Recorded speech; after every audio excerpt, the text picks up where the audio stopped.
تو بات کیا ہے کہ اس جگہ خود کو بٹھا کر دیکھو جہاں جو سلوک تم دوسرے کے ساتھ کر رہے ہو.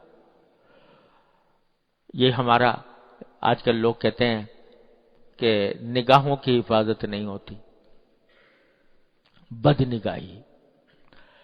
نامحرموں کو لذت کی غرض سے لذت حاصل کرنے کے لیے دیکھنا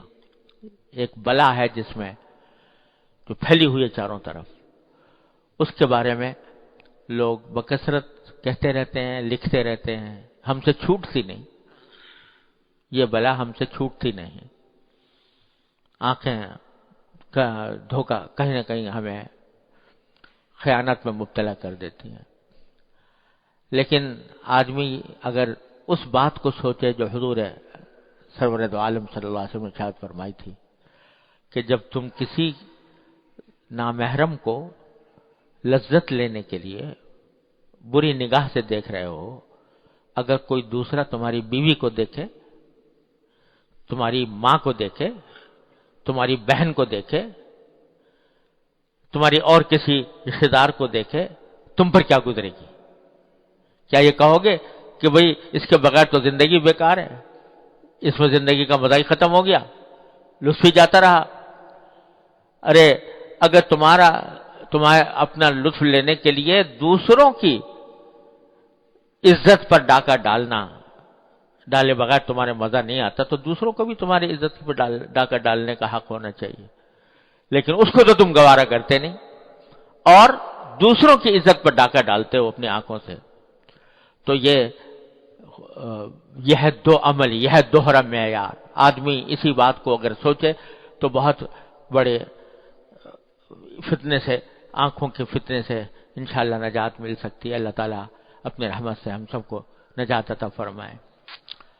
تو خلاصہ یہ کہ غیبت محض اپنے تھوڑی دیر کا مزہ لینے کے لیے، تھوڑی دیر کے لیے مجلس گرم کرنے کی خاطر جو ہم غیبت کر بیٹھتے ہیں، اتنے سارے گناہوں کا مجموعہ ہے.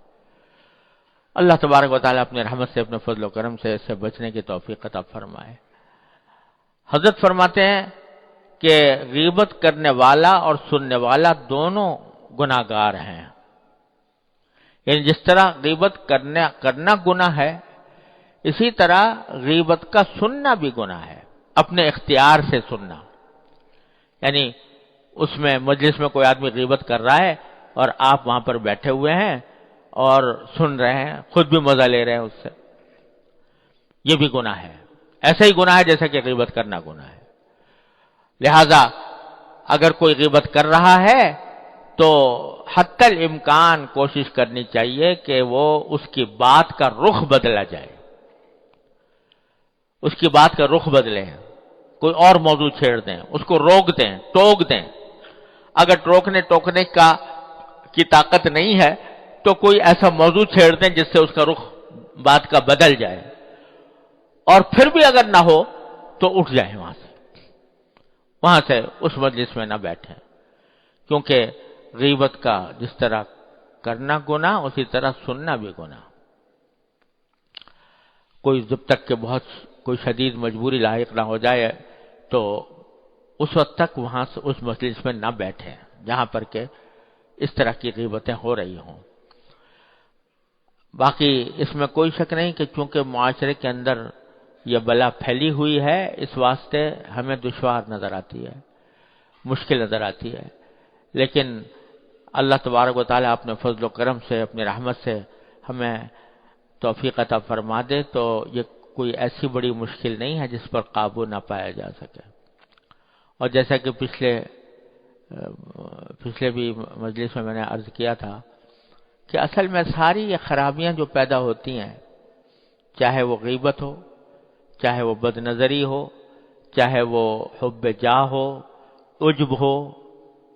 خود پسندی ہو، یہ سارے کے سارے شاخسانے ہیں اللہ تعالیٰ کے ساتھ تعلق مضبوط نہ ہونے کے.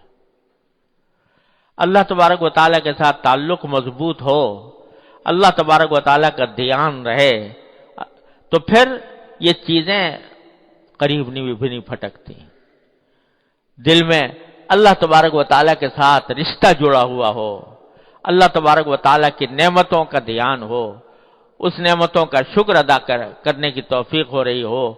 اللہ تبارک و تعالیٰ نے جو کچھ اس کائنات کے اندر پیدا فرمایا ہے اس میں اس کو سوچنے کی، اس کے اوپر فکر کرنے کی، اس کو سوچنے کی عادت پڑی ہوئی ہو، تو پھر یہ باتیں جو ہے یہ ہوا کی طرح اڑ جاتی ہیں، یہ انسان کے اوپر اثر انداز نہیں ہوتی، جبکہ خیالات کی، انسان کے جو خیالات کی رو ہے، پچھلی مرتبہ میں عرض کر رہا تھا کہ خیالات کی رو کو رخ بدلو، ہر وقت دل و دماغ کے اوپر جو خیالات مسلط ہیں وہ سب لذت حاصل کرنے کے ہیں، راحت حاصل کرنے کے ہیں، دنیا کے منافع حاصل کرنے کے ہیں، ان سے اپنے خیال کو اس طرف سے ہٹا کر اللہ تبارک و تعالیٰ کی طرف، اللہ تعالیٰ کی حاکمیت کی طرف، اس کی خالقیت کی طرف، اس کے انعامات کی طرف، اس کی نعمتوں کی طرف، اس کی طرف دھیان کو پلٹاؤ، اور ایسا ہو جائے کہ اللہ تبارک و تعالیٰ کا دھیان رہے، دل میں جو خیالات آئیں، وسوسے بھی آئیں، تو اللہ تبارک و تعالیٰ کی عظمت کے، اس کی محبت کے، اس کے انعامات کے وسوسے آئیں۔ اللہم اجعل وساوس قلبی خشیتک و ذکرک واجعل ہمتی و ہوایا فیما تحب و ترضی، نبی کریم صلی اللہ علیہ وسلم نے دعا سکھائی۔ تو جب یہ خیالات کی رو اس طرف پلٹتی ہے، خیال تو آئے گا، کوئی نہ کوئی آئے گا، خانہ خالی رہ دیو می گیرت، اگر خالی ہو گئے،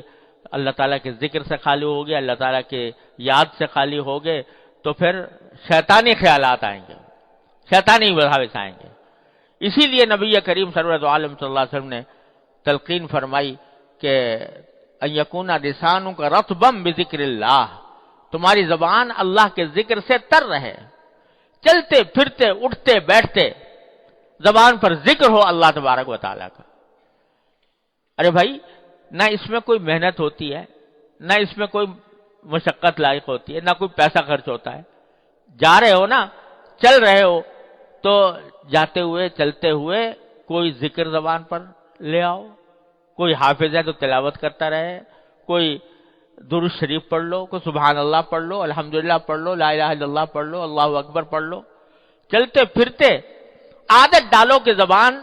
اللہ تبارک و تعالیٰ کے ذکر سے تر رہے۔